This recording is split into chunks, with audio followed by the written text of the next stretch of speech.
What's going on, everyone? Jeremy from The Quartering, and kind of as an end cap to the conversation around everything leading up to the release of The Last of Us 2, I know that I've been hard on the game. I know that I've had a lot of laughs at the game's expense, including the leaks and all the weird, spicy scenes, but I thought I would do an honest, earnest, truthful video on whether or not I think people should buy this game or not. Now, I know many of you have already yelled audibly at the screen no, and I appreciate that. And I think that it's a little more complex than that for me, and I don't like to alienate people too badly. If you like a game, well, then you should make your decision based on your own like of that game. Before I get into the answer, just a quick word from this video sponsor. Offer ends Friday, and I hope that you'll consider checking out some sweet displays like I've got on my set.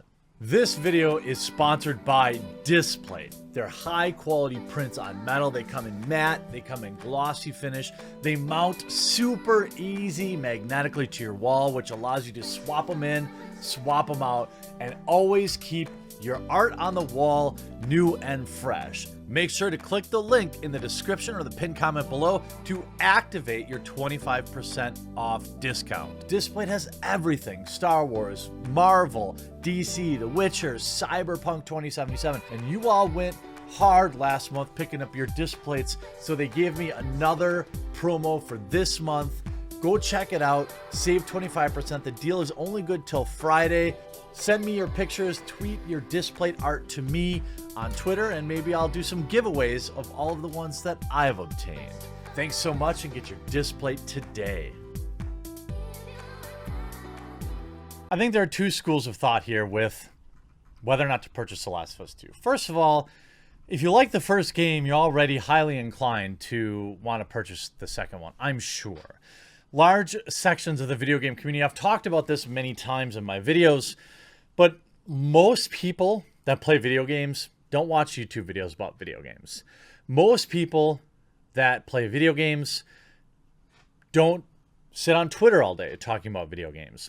They still buy their games on release at Walmart or Target or whatever 24-hour superstore is in their area, or they go to GameStop, and they stay completely shielded from a lot of the bologna sausage, let's say, that surrounds a lot of these game releases. In a lot of ways, I envy them because it's part of my job here on YouTube to engross myself into all of the hilarity and then sometimes controversy around games.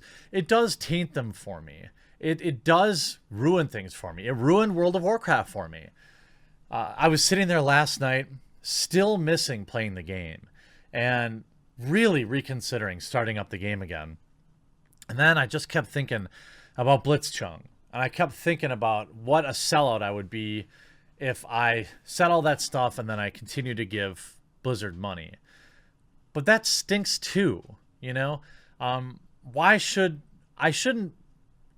get 5 hours a month to play video games.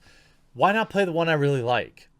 And I think having that conversation with myself, although I haven't folded yet, I thought about The Last of Us 2, and for all like the political parts of the game, you know, if none of that bothers you, then why shouldn't you get the game? I think it's up to you to make your decision. I still say, you know, short answer, I say no. I say you should wait. Wait till it goes on sale. Wait till you get more user reviews, and wait till you know more about the game. However, that's my gold standard on all new AAA games. Modern day AAA games always seem to be a buggy mess at launch, and you're better off, value-wise, just waiting for it to go on sale. You didn't like all the stuff that was going on around the Epic exclusivity around Borderlands 3? Wait for it to go on Steam, wait for it to go on sale. You're not missing anything. You have FOMO, which is a marketing tactic, fear of missing out. But at the end of the day, most gamers, if you're like me, you've got a backlog of at least a couple of games. You know, I didn't play Witcher 3 until I got the Super Ultra Mega Edition for like 20 bucks at Walmart. And you know what? I got more value out of that game than most people did. Far Cry 5. Never played it until it was on sale for like $5 on the Ubisoft store. Loved it. Love the game. So much so I bought New Dawn, and that was not very good. But I still enjoyed Far Cry 5 for $5. So I think a lot of it goes into, do you think it's worth $60 or $80? I don't think any game's really worth that anymore these days, especially since most of them are delivered digitally and full of bugs. But if you look at a lot of the critic reviews, the game has dropped from a 96 to a 95. Whoop-de-doo. Not a single negative reviews. 92 out of 92 positive reviews. Now, you can look at this and say literally every video game studio or video game review company is bought and paid for, and I'd have a hard time disagreeing with you. But the fact of the matter is not one of them stood tall and said this game needed a lot of work. The best thing you could find were a few of these Game Revolution saying the excessive padding and a theoretically noble attempt to dive into deeper subjects also negatively impacts the gameplay too. And even as its ace combat mechanics don't quite stay fresh and exciting while repeated over and over the span of 30 hours, what's left is a bloater that's forsaken enough of its soul to just barely still be recognizable in its current form. How do you give it a 70? That sounds like a 10. Gaming Bible.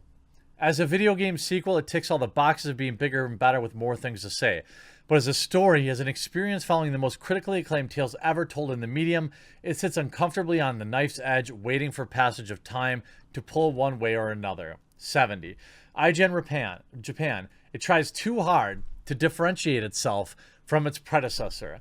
Now, we do know that some outlets like Kotaku and Polygon, they were a little more negative about the game.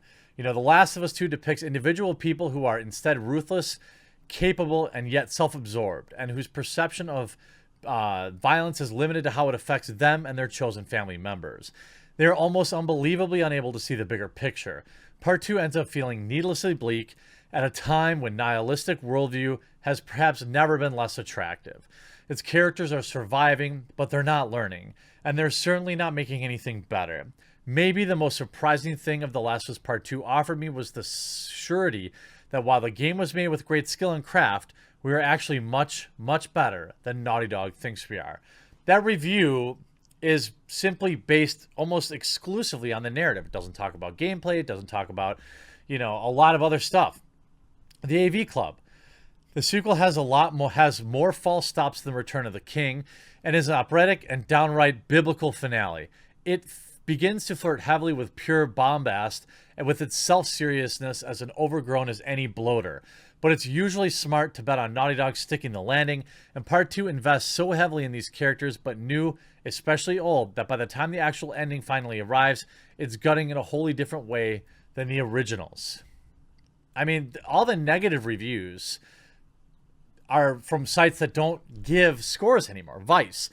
The Last of Us Part 2 feels complacent, yet also preoccupied with its predecessor. Every facet of the original game has been expanded to enlarge the sequel, but not actually improved. It's as if the only inspiration was the original game and the well of pop culture it was drawing from. There's practically nothing here we haven't seen and done repeatedly through previous Naughty Dog games.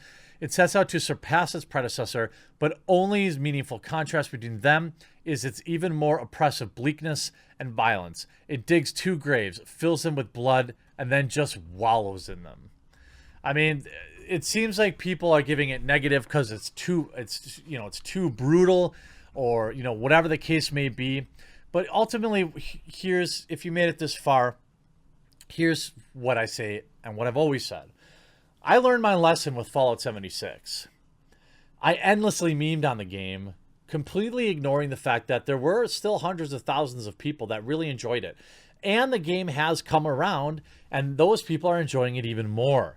No Man's Sky is another game that started horribly bad, but redeemed itself over the many years. What we've heard about The Last of Us 2 that is bad seems to be people's disagreement with the narrative or story. Not much of it is negative about the gameplay. Not much of it is negative around, certain aspects of the game. We've seen one pretty brutal review by SkillUp, but ultimately, he didn't like the game, so what?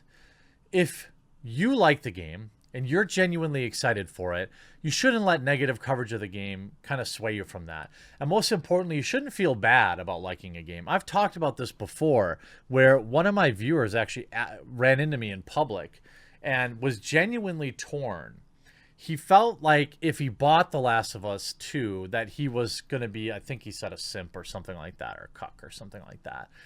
And it was really eye-opening for me, because while it does get fun to get down in the mud and laugh at everything that's falling apart, I think it's important to keep perspective, and that video games are here to provide entertainment for people. And if you believe you'll be entertained by The Last of Us 2, then it's a game you should play. You shouldn't let some dude on the internet tell you not to enjoy the game. And you shouldn't let anonymous people on the internet make you feel bad about enjoying that game.